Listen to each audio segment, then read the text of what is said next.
當你躺在床上睡不着覺時，不妨刷上一集解壓助眠的房屋改造，它是深夜失眠者的福音。看完保證你能美美的睡到大天亮。趕緊拿好你電量 65% 左右的手機，把左腳搭在右腳上，立即開啟今晚的催眠小故事。當小強還是個蝌蚪時，就夢想着建造一套自己的大 house， 為此他奮鬥了將近10坤年，終於全款盤下了一棟與世隔絕的二手房，以及附帶的上百畝山林。雖然房子已經空置多年，但總體保存還算良好。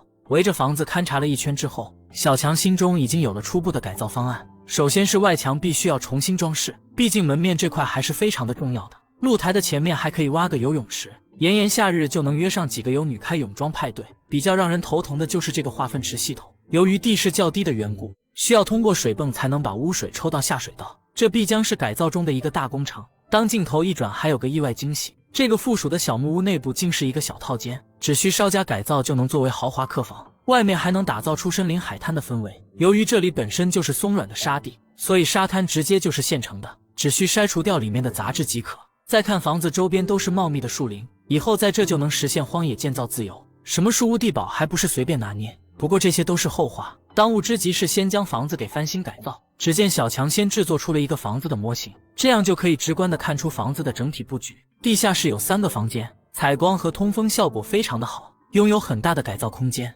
1樓作為主要活動區域，面積則比地下室要大上許多。小強還找到了通往閣樓的通道，爬上去一看，裡面堆滿了各種雜物，隨便翻了一下，並未發現任何值錢的東西。他佩戴好裝備之後，便開始了垃圾的清理工作。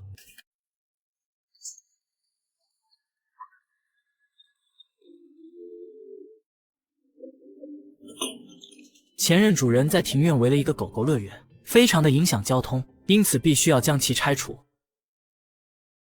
拆下的鐵絲網先收集起來，還能重複利用。已經破敗不堪的狗窩只能暴力拆除。由於之前的電信光纜已經被風吹斷，想要實現網絡自由，就需要重新拉一根。為了不會重蹈覆轍，小強決定挖條溝渠埋在地下，於是便開來他的挖掘機幼崽，沿着樹林一路挖出了一條幾百米長的溝渠，從而將光纖給接通到家。為了防止以後不小心給挖斷，上面還要鋪上黃色的警示網。完事後就可以将溝渠給回填，接着回到室內將光貓給接上，網絡終於得到恢復。由於這裡處於偏遠的郊區，外賣無法送達，以至於他連吃了幾天的三明治。現在最重要的就是先把廚房給翻新改造，於是小強便開始對廚房內的設施進行拆除。廚房的舊門板同樣也需要拆掉，這樣就能與餐廳直接連通。清空之後可以看到，室內的牆壁已經被油煙熏得發黃，有些地方輕輕一碰就整塊往下掉。於是小強拿來打磨機，先給牆體來上一頓10級磨皮。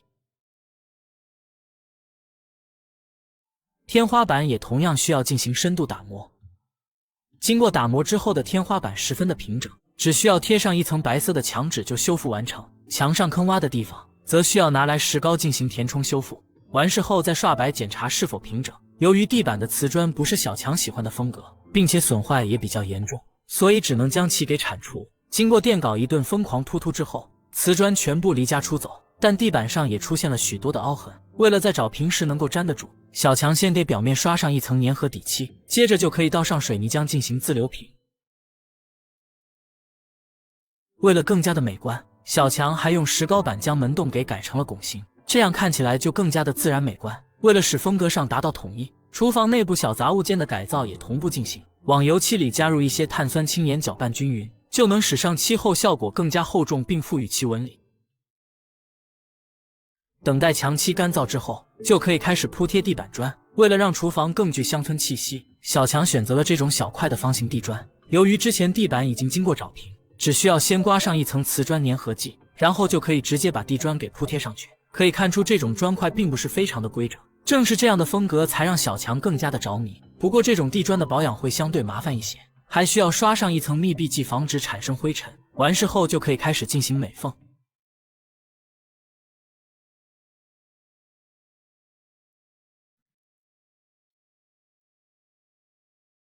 入口處再用实木板進行收邊，接下來就可以開始櫥櫃的制作。